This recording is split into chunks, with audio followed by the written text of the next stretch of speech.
So for level 1, the first thing I'm going to suggest you do is enter, leave, and then re-enter the dungeon. That will allow you to magically unlock the first door. I don't know why it does that, but it is a glitch I picked up by watching plenty of speedruns, so if you want to be walking out of Dungeon 1 with a couple more keys in hand, just use that particular trick. So in dungeons, there are always certain things you can find. There are a total of 3 things you're going to be on the lookout for in the... well, 4. 5 if you want to get real technical.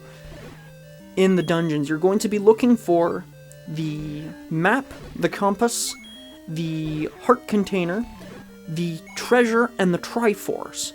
Now, normally the heart container and the Triforce are right next to each other.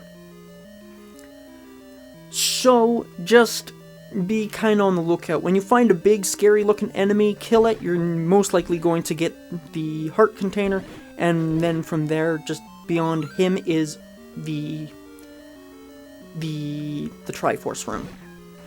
And that does also hold true with Dungeon 9 as well, even though Ganon himself will drop the Triforce. So we could go north in that particular room, but I want to head to the south, to the west first, as there is something I want to showcase really quick. So in this room, when we kill all the blobs, as you notice, that left door doesn't open. However, if we push this block in this room, the door opens. Now, in this dungeon, we are encountered with our first hint. Eastmost Peninsula is the secret. That is a mistranslated secret. The hint this old man is supposed to give you is you can't use arrows if you run out of money. The reason he gives you that particular hint in the original translation is because in Dungeon 1 you are awarded the bow. So we're not going to be buying arrows for quite a while, so don't really worry too terribly much about needing arrows at any given point. So that letter on the ground there is the map. So when we pick it up, as you can see, the map is in the shape of something. All 9 dungeons are in the shape of something, and they all have their own name. For example, Dungeon 1 is the Eagle. Dungeon 2 is the Moon. Dungeon 3 is the Manji. And so on and so forth, until the end of the game. They're not just level 1 to 9. That's only in second quest, because they're in the shape of letters, and they're not really in the shape of any particular concept outside of just spelling out Zelda. And then Ganon's lair is shaped in the shape of Ganon's head. So we're going to let these spike traps go by first, so we can push this block and get our reward. This is the bow. This is the first of many items in dungeons we're going to be finding. We're going to be looking for the bow, we're going to be getting the raft, the stepladder, the magical warp whistle, which debuted in this game and was later used in Mario 3. More on that game way later, whenever I get to Mario 3. So, now that we have the item, as well as the map, we're still going to be on the lookout for the compass, even though I don't really need it, I just want to showcase what it does. And we are also going to be on the lookout for one other item, and that other item is going to be in this room. These are Gorias. They are going to drop the boomerang for us. So I'm going to swap off of the fire and swap over to the boomerang. So yeah, the boomerang just stuns enemies upon contact. Not very impressive.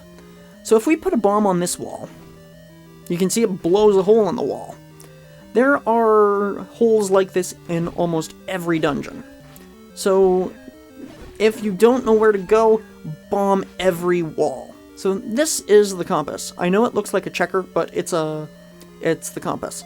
So when we pick it up, it shows us where the Triforce is, or Zelda. More on her way later, if ever. So this is the penultimate room before the first boss. So we're going to be killing all these wall masters. Yes, these are wall masters, and they are blue, so they theoretically should drop bombs, but they don't. Because, again, they're not a particular enemy that is useful for dropping bombs. So that first boss was Aquamentus. I know I didn't really touch on him, but he just kind of moves back and forth, up and down.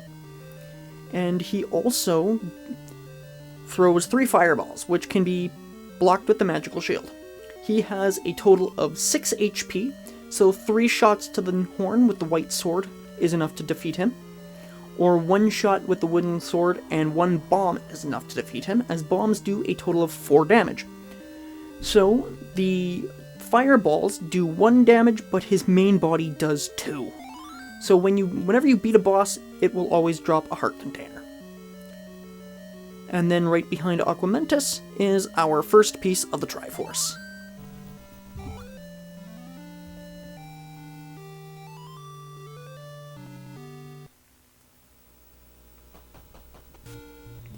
Okay, so there's not really much of anything else I want to pick up before heading to Dungeon 2. So we are just going to barrel our way to Dungeon 2 here. Which, getting to Dungeon 2 is not very far off. The location of Dungeon 2 is to the east of Dungeon 1, but we can't walk through walls as we are not Danny Phantom. So what we're going to be doing is we're going to traverse our way through the desert, and then just down here, taking out some of these levers along the way. Back on the room with all the Tektites. Picking up the stopwatch is an ability that we can use to stop time, which will freeze all enemies for as long as Link is on screen. But a lot of the enemies aren't very dangerous, so I feel like a person shouldn't really need to pick up the stopwatch in the first place. However, it would be a smart idea if it's your first time playing the game. Dungeon 2 is not here. Okay. Dungeon 2 is further along over by where we got that first 100 rupee moblin. So we're gonna head just over in that general area. So one particular enemy I would suggest killing if you want a lot of rupees really quick are the levers. They are very good for rupee grinding if you need the rupees. There is one more item, technically 2 more we have to buy. That is mandatory to beat the game. We need to pick up arrows, and we also need to pick up the food, the bait for Dungeon 7, like I mentioned earlier. I was short 1 bomb, but oh well. Didn't really need it, but I wanted to get it. Give me that rupee. There are arrows in this shop on this screen, so if you got the rupees, just give them a purchase. Arrows are worth 80 rupees, so I would suggest just picking them up really quick if you got the cash on hand. There is a way you can manipulate bomb drops that... you know what? Yeah. Let's uncover Dungeon 8 while we're here. So that is Dungeon 8. So we're not going to be in there for a long time as we're nowhere near ready to tackle it. It's possible to beat Dungeon 8 right now, but I wouldn't suggest it. I have the bombs to get one of the special items in Dungeon 8, but I don't really need it for Dungeon 2. As I'm going to be primarily using bombs in Dungeon 2. So Dungeon 2 is directly to our left. So Dungeon 2 is just up the stairs, and we can move on to our next slaughter. So every dungeon also has a little enemy outside it that protects it.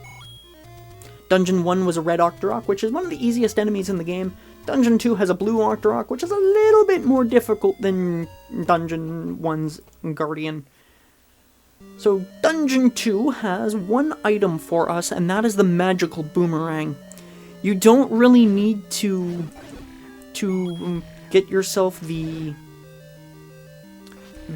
boomerang out of Dungeon 1, because you're going to be getting a better boomerang in Dungeon 2. So, the snake enemies in this game are called ropes. They are not just called snakes, they are called ropes. And they do get a bit of a buff in second quest. They get a health increase as well as a damage output.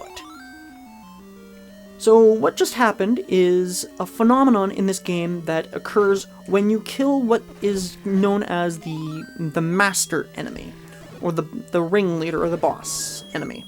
If you kill a specific enemy when there's a group, that specific enemy will alert the battle royale callers on the rest of the enemies in the room and kill everything in the room, making for really, really quick, easy, efficient time fighting things.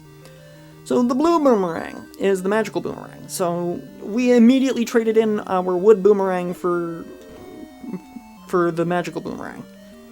So now what we're going to be doing is we're going to be abusing bombs to walk out of Dungeon 2 with 3 keys. So this enemy, I know it looks like a sentient fire snake, but this is Moldorm. Yeah, I know. The annoying boss fight in Tower of Hera from Link to the Past, that's this guy. And he's way easier in this game. Moldorm has a grand total of 12 HP, but 1 damage output. Each individual segment of Moldorm has 2 HP. So, Moldorm's not too terribly dangerous to deal with. So, in this next room, just up here, is a room full of Garayas. We need to kill them all to open the door. So I'm pretty sure you've seen the bat-like enemies as well. They are called keys. They're not bats, they're keys. They're only called bats in Majora's Mask. They're called bad bats. So this is a Dodongo. Dodongo dislike smoke. That is another hint that is given in this particular dungeon.